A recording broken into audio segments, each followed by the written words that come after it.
Unbelievable protests in support of the Cuban protesters rising up in Havana against the Marxist government. Right here, what you see is Miami and Little Havana outside the Versailles restaurant, and there are tons of people out there. This wasn't only repeated in South Florida, it was repeated in West Palm Beach, in Orlando, throughout the United States of America, in Las Vegas, all over the place, gatherings just like this in support of these protesters. You don't generally see people protesting in Havana, but here they are. They're tired of being starved by their Marxist government. They are tired of being treated like third, fourth class citizens. They're tired of battling against the pandemic, and they're tired of having nothing to eat with huge inflation prices out there. Here they are, and some of them are even ready to get weird. There is not a communist fiefdom, and these protesters are here to say just that. Listen to this guy. We are here because of the repression against the people. They're starving us to death. Havana is collapsing. We have no house, we have nothing. But they have money to build hotels, and they have us starving.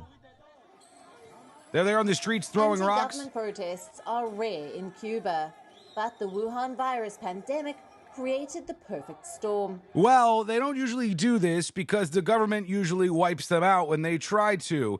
And there's a lot to set your eyes on. I'll show you the government's response so far, and I'll explain to you how a porn star is a big part of this debate for some reason. But again, you don't see this much. You don't see these crowds. Demonstrated in the Cuban capital, Havana, to demand freedom, food, and vaccines. Police used tear gas to disperse crowds and plastic pipes to beat protesters. So there they are on the streets. They're getting hit with a lot of force from government supporters and others.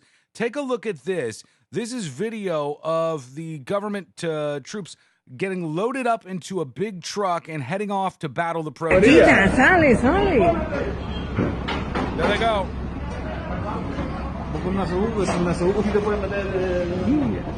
They're worried about even filming it.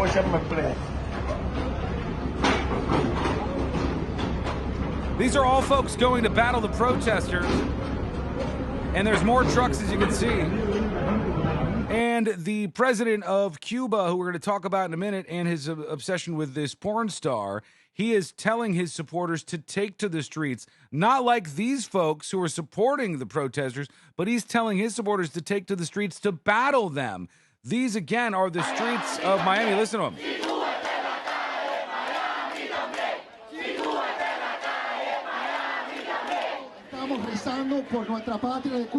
We are playing for our homeland in Cuba.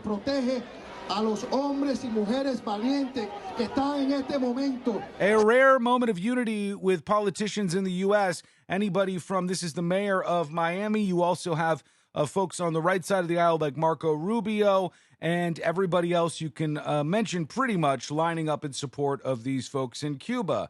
And you have here the president of Cuba explaining why he thinks this is happening. The Cuban-American mafia is paying social networks very well to YouTubers, to influencers against Cuba, creating a whole campaign taking the situation in Cuba as a pretext. They have called repeatedly for demonstrations in all regions of the country. So he's blaming the expats in the United States. He's blaming social media. He's taking to blaming many more people than that. In fact, the president right here of Cuba is even accusing porn star Mia Khalifa of aiding in the protests in Cuba.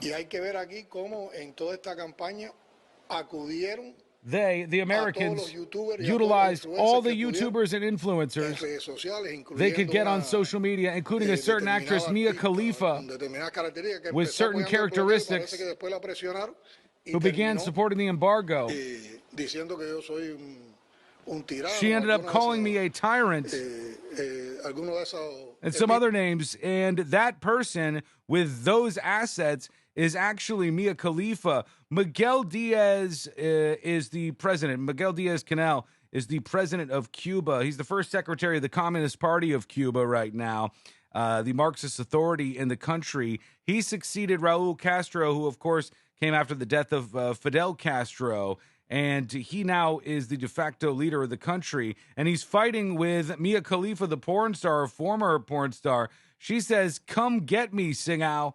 at Diaz-Canel B, and obviously that is the president of Cuba. What does that mean, Singao? Well, it means this. It means somebody's an MFer, an a-hole, or a bastard. And this is what she has lobbed in his direction. Meanwhile, now that this is building pressure in the international community, what's Joe Biden saying about this? Cuban people demanding their freedom from an authoritarian regime.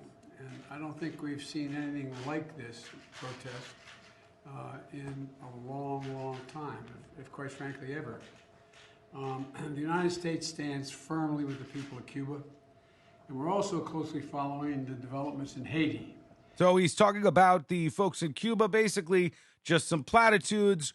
We're watching. We don't think anything like this has happened before. Thousands rally against the government as the economy struggles. They said there's no food, there's no medicine, there's no freedom. They do not let us live. The protests are significant because government critics face harsh punishments for dissent in Cuba. The island's president called for his supporters to fight the protesters, as I told you.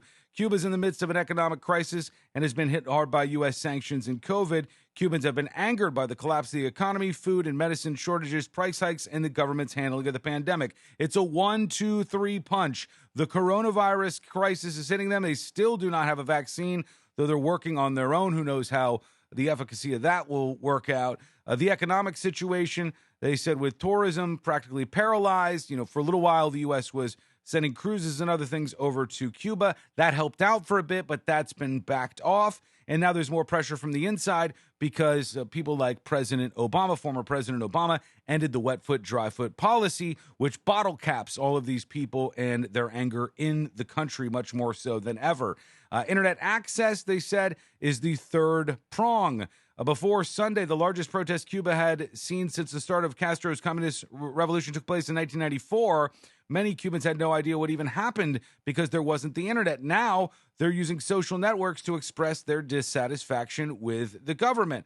A large part of people, mainly young people, are on social media and they're spreading this stuff around, which leads to these protests just like this out on the streets.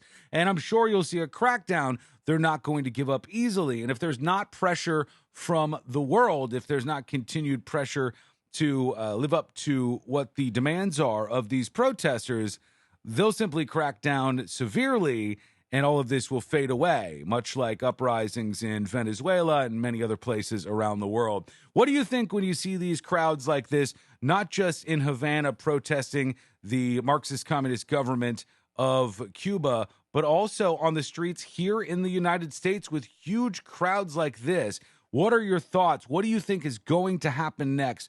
Let me know in the comments. I know you will. You always do. And I appreciate you watching this. If you enjoyed this video and you think it was helpful, hit that share button to spread the word to the folks that you know on your social media timeline. And if you're new around here, please make your way over to facebook.com/thenewsjunkie and hit that follow button. You get videos just like this every single day.